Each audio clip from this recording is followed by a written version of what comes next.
तो सबसे पहले देख लेते हैं कि पॉलिनोमियल्स बहुपद कहते हैं किसको। देखिए बहुपद समझने से पहले आप एक चीज समझिए, बीजगणित किसको कहते हैं? बीजगणित, जिसको हम अलजेब्रा कहते हैं। बीजगणित किसको कहते हैं? देखिए बीजगणित जो है ना, अल्फाबेट, अल्फाबेट समझते हो ना, अल्फाबेट और नंबर, अल्फाबेट ABCDEFGH जो पढ़ाओ, और नंबर तो जानते हो संख्या, इस दोनों को गुना कर दो, जोड़ दो, घटा दो, भाग कर दो। तो अल्फाबेट और नंबर को जब साथ में हम लाते हैं, जोड़ घटाओ गुना भाग करके, तो ही हम उसको क्या कहते हैं? बीजगणित कहते हैं। समझ गए? जैसे ये देखो, ये नंबर है और ये अल्फाबेट है, ये 3x अलजेब्रा हो गया। जिसे हम कुछ भी कर सकते हैं, 6x + 7, देखो नंबर अल्फाबेट है प्लस 7 हो गया, y + 8 कर सकते हैं, कुछ भी हम कर सकते हैं। ठीक है, तो अल्फाबेट और नंबर को जब हम मिलाते हैं तो क्या बनता है? बीजगणित बनता है। चाहे हम अल्फाबेट नंबर को जोड़े, घटाए, गुना करे, भाग करे, कुछ भी करे, हमारा क्या बन के तैयार हो जाएगा? बीजगणित बन के तैयार आएगा।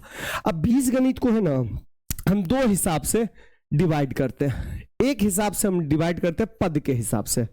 किसके हिसाब से? पद। और एक हम डिवाइड करते हैं घात के हिसाब से। किसके हिसाब से? घात। पद को हम बोलते हैं टर्म और घात को हम बोलते हैं पावर। अब जैसे पद के हिसाब से अगर एक पद होगा, कितना पद होगा? एक पद, तो उसको हम बोलेंगे एक पदी। इंग्लिश वाला बच्चा नहीं है, फिर भी हम लिख देते हैं मोनोमियल। क्या बोलेंगे इसको? मोनोमियल। मतलब क्या भैया? जिस अलजेब्रा में सिर्फ एक पद हो, जैसे x हो जाए या x² हो जाए, एक ही पद है ये। जैसे y³ हो जाए, एक ही पद है। जैसे ZY7 हो जाए, देखो एक ही पद है। ठीक है। दूसरा होता है द्विपदी। दूसरा क्या होता है? द्विपदी, जिसको हम बोलते हैं बाइनोमियल। क्या बोलेंगे इसको?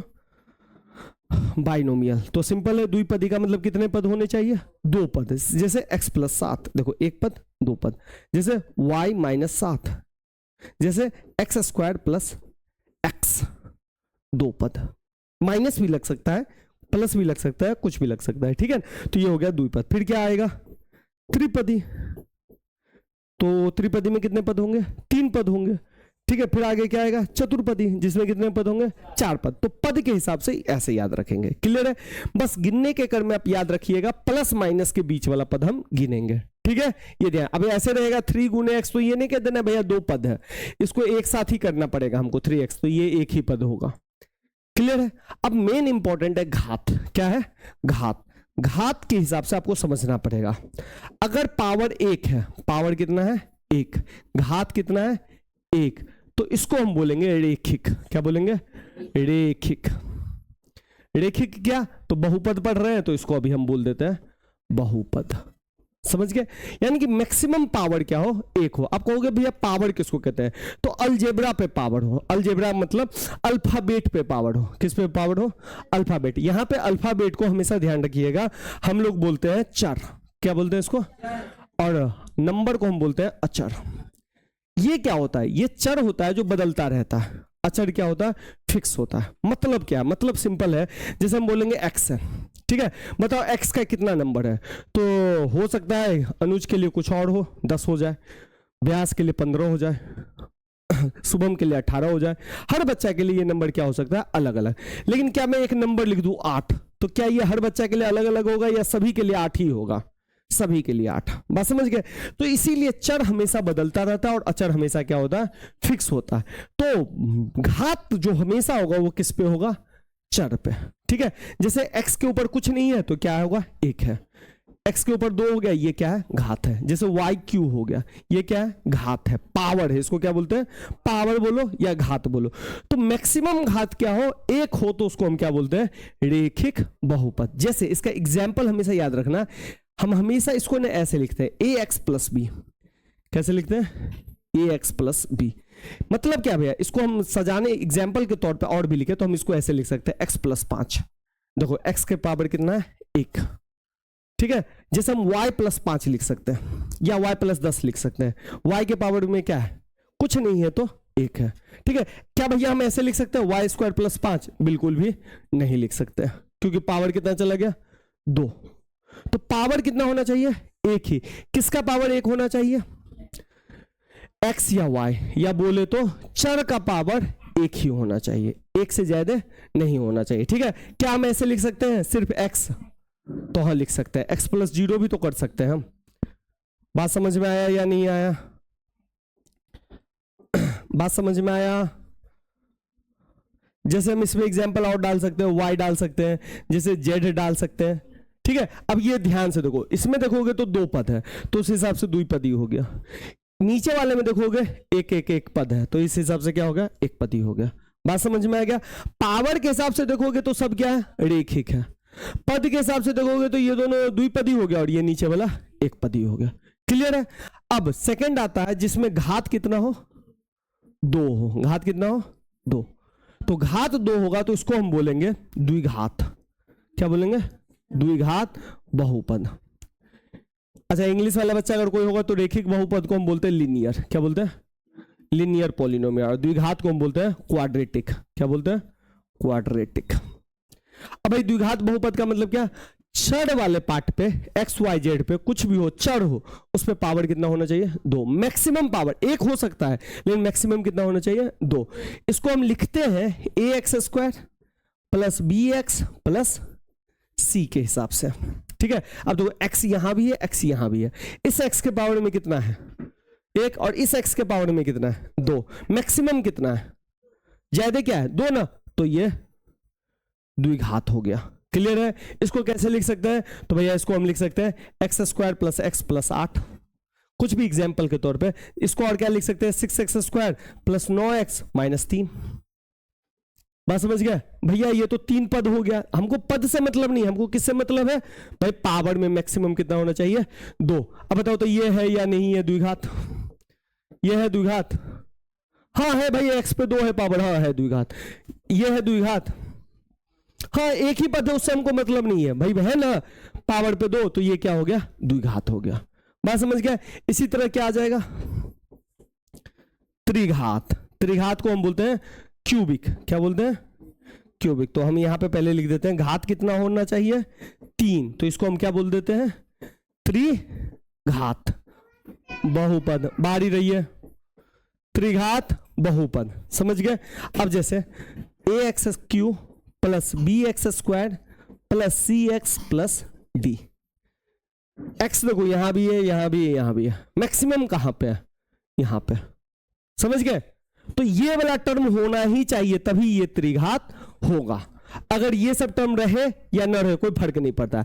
अगर यही टर्म नहीं है, अब बाद बाकी सभी टर्म है, तो ये बन जाएगा क्या? द्विघात। बात समझ में आ गया? क्लियर है? ये बात समझ में आ गया? और एक चीज और सुनो, अब देखो यहां पे x किससे गुना है? a से। यहां पे x किससे गुना है? यहां पे x किससे गुना है? c से। तो ध्यान रखना, जब भी कोई चर किसी से गुना होता है वो उसको हम बोलते हैं गुणांक। क्या बोलते हैं? गुणांक। क्या बोलते हैं? गुणांक। अगर हम यहां पे पूछे x का गुणांक क्या है तो तुम लोग क्या बोलोगे? a है। यहां पे हम पूछेंगे x का गुणांक क्या है तो तुम लोग क्या बोलोगे? b। और यहां पे अगर मैं पूछूं x² का गुणांक क्या है तो तुम लोग क्या बोलोगे? a। यानी कि किसी का भी गुणांक होगा तो देख लेना है वो किस चीज से गुना है। ठीक है? दूसरी बात, एक चीज तुम ध्यान से देखो, अगर इसमें से x² वाला टर्म हटा दोगे तो x बचेगा घात 1। ठीक है? एक चीज तुम ध्यान रखो, घात 2 वाला में 1 घात वाला आ गया है, घात 3 वाला में 2 घात वाला भी आ गया और 1 घात वाला भी आ गया। बात समझ में आ गया? लेकिन हमेशा घात वाला में हम ये याद रखेंगे कि मैक्सिमम पावर को ही हम कंसीडर करेंगे। बात समझ में आ गया? अब जैसे क्वेश्चन में आते हैं, क्वेश्चन क्या है यहाँ पे देखो, निम्नलिखित व्यंजकों में, व्यंजक का मतलब ये क्वेश्चन है, कौन कौन से एक चर में बहुपद है? किसमें पूछा? एक चर। अब यहां पे एक चीज समझो, एक चर और 2 चर क्या होता है? देखो चर का मतलब तो तुम लोग समझ गया। चर क्या होता है भैया? x y z हो गया, x हो जाए, y हो गया, z हो गया। अलजेब्रा को, अलजेब्रा में जो अल्फाबेट होता है उसी को हम लोग क्या बोल देते हैं? चर बोल देते हैं। बात समझ गए? अब देखो अगर x ही सिर्फ है तो एक चर है, अगर सिर्फ y है तो क्या है? एक चर है। जैसे x प्लस 5 तो एक ही चर हो गया। जैसे y² प्लस 10 एक ही चर हो गया। अगर y² प्लस y प्लस 5 कर दे तो ये भी एक ही चर है, मतलब y है, y है। अगर y प्लस z हो जाए तब क्या हो जाएगा? 2 चर। बात समझ गए? ये अलग है और ये अलग है। बात समझ में आया? तो यही पूछ रहा है कि एक एक चर में बहुपद कौन है।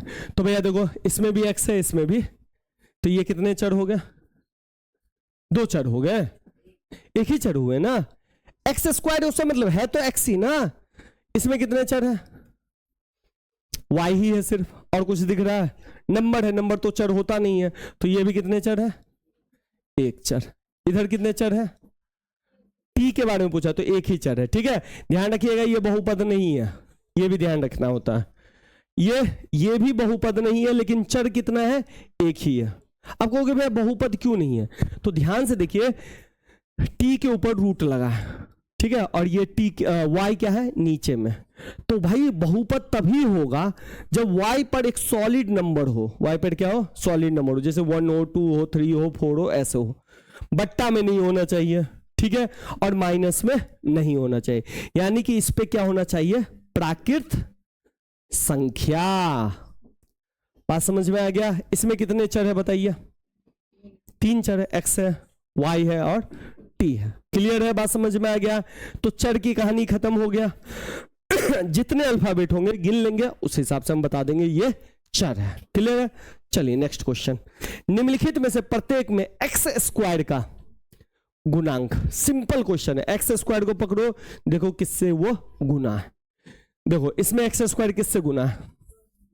गलत बात।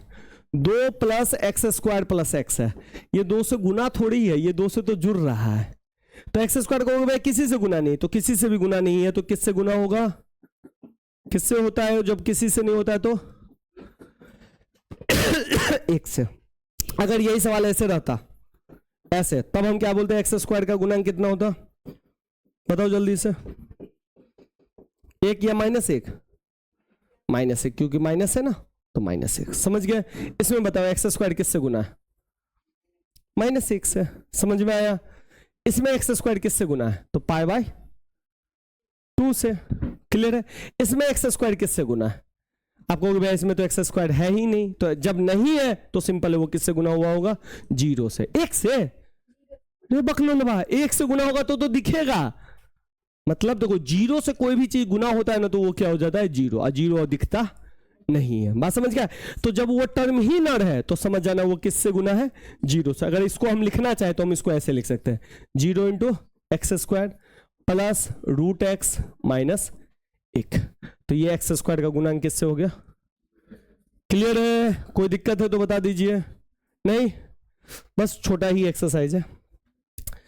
35 घात का द्विपद और 100 घात का एक पद लिखे। एक एक उदाहरण दीजिए। क्या है लिखा हुआ? 35 घात का क्या लिखना है? द्विपद। सबसे पहले 35 घात वाला कोई भी चीज लिख दो जिसपे घात कितना होना चाहिए? 35, यानी कि पावर कितना होना चाहिए? 35। तो कुछ भी लिख दो, x35 हो गया। लेकिन क्या लिखना है? द्विपद। इसमें तो एक ही पद हुआ, एक पद और लिखना, कुछ भी लगा दो ना, x ही लगा दो ना, कुछ भी लगा दो, हो गया ना। अब द्विपद क्या मैं x ही लगा सकते? 5, 10, 18, 20, 19 कुछ नहीं लगा सकते? हाँ लगा सकते हो। 2 पद बनाना है। बात समझ गया? अब बन गया 2 पद। कर रहा है 100 घात का कितना लिखना है? एक पद ही। तो भाई कोई भी अल्फाबेट लो, उस पे 100 घात लिख दो। y ले लिया और y पे कितना लगा दिया? 100। देखो तो एक ही पद है ना इसमें, हो गया। ठीक है, तुमको मैंने z लेना, t लेना, u लेना, v लेना, तुम कुछ भी ले लो। बात समझ गए? इसमें एक ही क्यों लिखे? क्योंकि ये कह रहा था। और इसमें क्या 2 क्यों लिए? 2। अगर इसमें कहता है त्रिपदी तो हम ऐसे लिखते हैं x35, 35 से कम ले लेते हैं x34 प्लस x लो, त्रिपदी बन जाता। भैया अगर 4 पदी कहता तो 30 ले लेते हैं, x ले लेते हैं, या 5-6 ले लेते हैं। ठीक है, ऐसे नहीं लेना भैया। 3 पद का आ तो ऐसे ले लेते हैं, गलत हो जाएगा। ये दोनों जुड़ के तो एक ही बन जाएगा ना रे, समझा? तो ये ध्यान रखिएगा। क्लियर है? अगला क्वेश्चन है प्रत्येक बहुपद की घात लिखिए, यानी कि पावर लिखना है। तो सिंपल है भाई, ये बहुपद है तो भाई x है, x है, x है, तो मैक्सिमम घात को ही लिखते हैं। तो मैक्सिमम घात कितना है? 3। तो इसका मैक्सिमम घात कितना हो गया? 3। और मैक्सिमम घात जब 3 होता है तो उस बहुपद को हम क्या बोलते हैं? त्रिपदी नहीं, 3 पद वाला को कहते हैं। क्या बोलते हैं उसको? जल्दी बताओ, जल्दी बताओ। नहीं,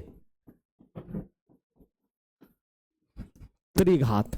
याद करो, रेखिक, द्विघात फिर त्रिघात, ध्यान रखिएगा। इसको क्या बोलेंगे, मैक्सिमम पावर कितना है 2, तो ये कौन सा हो गया घात 2, और इसको क्या बोलेंगे, क्लियर है। अब इसमें टी है ना, टी पे मैक्सिमम पावर कितना है 1, तो 1 पावर आता है तो उसको क्या बोलते हैं, घात तो 1 हो गया, क्या बोलेंगे इसको, रेखिक बहुपद। याद आया, एक पद तो उसको बोलते हैं जिसमें एक ही टर्म हो, तो यहां पे क्या पूछा है, घात लिखने के लिए ना, बात समझे। 3 इसमें क्या लिखेंगे ये सोच के बताना आप लोग। अब आइए बताइए कि निम्नलिखित में से कौन कौन से बहुपद रेखिक है। रेखिक का मतलब जिसमें पावर कितना होना चाहिए 1। कौन कौन से द्विघाती है, द्विघाती में पावर कितना होना चाहिए 2। और कौन कौन से त्रिघाती है, त्रिघाती में पावर कितना होना चाहिए 3। बात समझ में आया, तो भैया देख लेते हैं ये कौन सा है बताओ, द्विघाती है, यहां पे लिख दो द्विघाती। चलिए ये बताइए ये कितना है, गलत, पावर देखो कितना है 3, तो 3 पावर होता है तो उसको क्या बोलते हैं, द्विघाती। हाँ तो ये क्या हो गया त्रिघाती। इसमें पावर कितना है 2, तो कितना हो गया, इसको क्या बोलेंगे द्विघाती। इसमें कितना है पावर मैक्सिमम, एक्स में पावर कुछ नहीं है तो 1 है, तो इसको क्या बोलेंगे रेखिक, रेखिक बहुपद। इसमें टी पे कितना पावर है 1, कुछ नहीं है तो 1 है, तो ये क्या हो गया रेखिक। आर पे कितना पावर है 2, इसको कितना बहुपद कहेंगे द्विघाती। और एक्स पे कितना है, तो ये कितना हो गया, बात समझ में आ गया। पावर पूछेगा तो ऐसे जवाब करेंगे, पद पूछेगा पद तो ये 2 पद तो द्विपदी, 2 पद द्विपदी, 3 पद त्रिपदी, 2 पद द्विपदी, 1 पद 1 पद 1 पद। बात समझ में आ गया, तो ये चीज ध्यान रखना है, बस हो गया, एक्सरसाइज कंप्लीट, समझ में आ गया।